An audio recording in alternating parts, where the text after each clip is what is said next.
చెప్పండి. మనశంకర్ ప్రసాద్ గారు యాక్చువల్గా 7 రోజులకి 291 కోట్లు వచ్చిందండి సార్. 8వ రోజు ఏంటంటే అది 308 కోట్లు సుమారు దాటింది. అవునా? 8వ రోజు. కానీ 15వ రోజు తర్వాత 358 కోట్లు అని చెప్పారు. అయితే ఏంటంటే ఇది కొంచెం ఒక వేరే విధంగా ముందుకెళ్ళారండి. యాక్చువల్గా నా అంచనా అయితే అది 400 క్రోర్స్ దాటింది. ఓకే. అప్పటికి ఏది 15 రోజులకి. అయితే ఏంటంటే కొన్ని టర్మ్స్ కొన్ని కండిషన్ వల్ల ఏంటంటే వాళ్ళు కొంచెం తగ్గి చెప్పారు. ఏదేమైనా సరే 15వ రోజుకి అది 358 కోట్లు. ఇప్పుడు 18వ రోజుకి ఏదో నడుస్తుంది. ఇప్పటికైతే 400 క్రోర్స్ అయితే క్రాస్ అయిపోయింది. ఆల్మోస్ట్ ఎప్పుడో క్రాస్ అయింది. కానీ ఏంటంటే మామూలుగా చెప్తున్నారు. ఈ సందర్భంలో అంటే మెగాస్టార్ చిరంజీవి గారికి ఒక రీజనల్ ఇండస్ట్రీ ఇది ఖచ్చితంగా అయితే ఒక రీజనల్. ఎప్పుడో ఇంద్రా టైంలో అన్ని కోట్లు కూడా చేశారని తెలిసింది. ఇప్పుడు దాకా లేదంట. ఇప్పుడు దాకా లేదు. పోనీ మొన్నటి సంవత్సరం 303 కోట్లు దాటిన సినిమా అది పక్కనెడితే ఈసారి ఏంటంటే 400 కోట్లు దాటిన సినిమా ఒక రీజనల్ సినిమా అన్ని కోట్లు కలెక్ట్ చేయడం అనేది ఒక హిస్టరీ అండి. తర్వాత ఏ సినిమా వస్తాదో రాదో కూడా మనం చెప్పలేము. ఎప్పటికో వస్తే రావచ్చు. అయితే ఏంటంటే ఈ సందర్భంలో ప్రీ రిలీజ్ ఈవెంట్ లో ప్రతి ఒక్కరిని మెచ్చుకుని తర్వాత దానికంటే ముందుగా అనిల్ రావిపూడి గారికి ఒక రేంజ్ రోవర్ అంటే రేంజ్ రోవర్ స్పోర్ట్స్ 3,50,00,000 అని చెప్తున్నారు. అటువంటి ఖరీదైన కార్ ని గిఫ్ట్ చిరంజీవి గారు గిఫ్ట్ గా ఇచ్చారు. దానికి అనిల్ రావిపూడి గారు డైరెక్ట్ గా చేసిన అనిల్ రావిపూడి గారు ఎంతో ఆనందం వ్యక్తం చేశారు. ఇది నేను లైఫ్ లాంగ్ గుర్తించుకునే మెమరీ నాకు చిరంజీవి గారి ద్వారా రావడం అనేది నా అదృష్టంగా ఆయన చెప్పుకొచ్చారు. అది చూసిన ప్రతి అభిమాని కూడా మెగాస్టార్ చిరంజీవి గారు ప్రతి అభిమాని కూడా ఎంతో సంతోషించాడు. ఈ విజయానికి కూడా ఇంత ఘన విజయం రావడానికి కూడా ప్రతి అభిమాని కూడా ఎంతో సంతోషించారు. అందులో అది మామూలేనండి. ఇంకా దీనికి తోడు ఇదే సినిమాలో వెంకటేష్ గారు ఉంటాం. వెంకటేష్ గారు చిరంజీవి గారి మధ్య బాండ్ కూడా చాలా వర్కౌట్ అయింది. అది ఎంతో ఆనందించారు ఫ్యాన్స్ కూడా. ఆయన కూడా ఒక ఏదో చాలా మంది సినిమాల్లో మనం క్యామియో రోల్ అంటే ఏదో తూతు మంత్రంగా నుండి మైక్ టైసన్ లాంటి వాళ్ళే ఏమి కాకుండా లేకుండా పోయిన వాళ్ళు ఉన్నారు.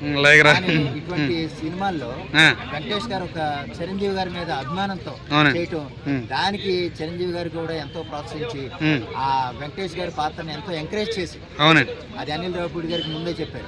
అంటే అనిల్ రావిపూడి చెప్పిన మాట ఏంటంటే చిరంజీవి గారి వల్ల వెంకటేష్ గారు లైన్ లోకి వచ్చారు. అది చిరంజీవి గారి మీద ఉన్న గౌరవంతో కూడా వెంకటేష్ గారు ఎంతో బాగా పనిచేశారు. అంటే ఎంత హైలైట్ అయిందంటే వెంకటేష్ గారు వచ్చిన తర్వాత ఇంకో లెవెల్కి వెళ్ళిపోయింది సినిమా. అంత గొప్పగా నడిచిందండి. ఏదేమైనా సరే 500 crore మార్క్ దగ్గరికి వస్తుందని నేను నమ్ముతున్నాను.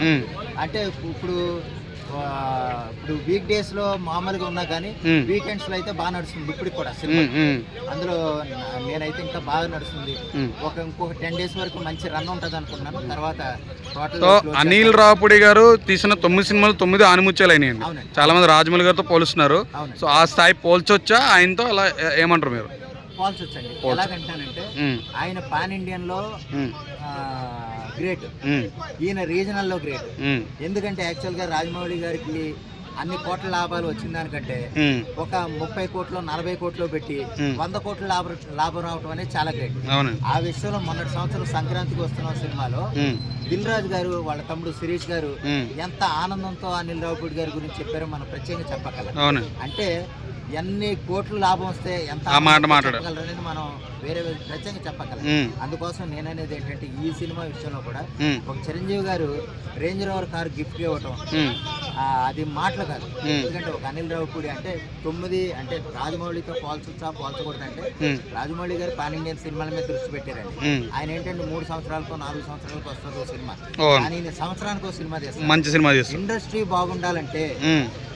బాగుండాలంటే మెగాస్టార్ చిరంజీవి గారు చెప్పినట్టు రాజమౌళి గారి కంటే అనిల్ రావిపూడి గారు లాంటి వాళ్ళే ఉండాలనేది నా కోరిక. ఎందుకంటేనంటే సంవత్సరానికి సినిమా రావడం అనేది గొప్ప విషయం.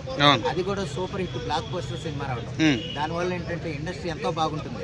ఎప్పుడు 3 సంవత్సరాలకు ఒకసారి వస్తే 3 సంవత్సరాలు ఆ వర్కర్స్ మెయింటైన్ చేయడం, ఆ హీరోలు దానికి లాక్ అయిపోయి ఉండే దానికంటే సంవత్సరంలోనే 6 నెలల్లోనే ఆ హీరో పనిచేస్తాడు అయిపోతుంది.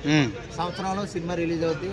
నెంబర్ 1 టాక్ తో అంటే యునానిమస్ బ్లాక్ బస్టర్ టాక్ తో వచ్చేయడం అనేది అది చాలా మంచి విషయం అండి. అనిల్ రావిపూడి గారు అదే స్టేటస్ తో అదే స్ట్రాటజీతో ముందుకెళ్తారని నేను కోరుకుంటున్నాను. ఇక మీదట కూడా ఆయన స్ట్రాటజీ అలాగే ఉంటుందని నేను నమ్ముతున్నాను. సాంగ్స్ ఎలా అనిపించింది సార్? సాంగ్స్ ఎక్సలెంట్ అండి. ఇంకా అందులో సమస్య లేదు. అంటే చిరంజీవి గారు ఉన్నారు కదా, ఓకే పైకి లేపేద్దాం, ఇరగదీసేయించేద్దాం అని కాదు, లేదా తగ్గించేద్దామని కాదు. ఆ సినిమాకి సిచ్యువేషనల్ గా ఎప్పుడెప్పుడు సాంగ్స్ ఉండాలి, సిచ్యువేషన్ కలిగానే ఏదో టైం పాస్ కో ఐటమ్ సాంగ్ లాగా వచ్చేసే సాంగ్స్ లా కాకుండా సిచ్యువేషనల్ గా ఆ సినిమాలో ఆ సీన్ లో సింక్ అయ్యేటట్టుగా చేశారు.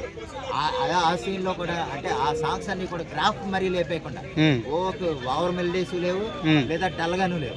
సినిమాకి ఎంత అవసరం అంత అవసరంగానే ఆ సినిమాలు తీశారండి. ఆ పాటలు తీశారు, పిక్చరేషన్ కూడా ఎంతో అందంగా ఉంది సినిమాకి. అవి ఆ పాటలన్నీ కూడా ఎంతో హెల్ప్ అయ్యాయి. అందువల్ల ఏంటంటే సినిమా సక్సెస్ కారణం కూడా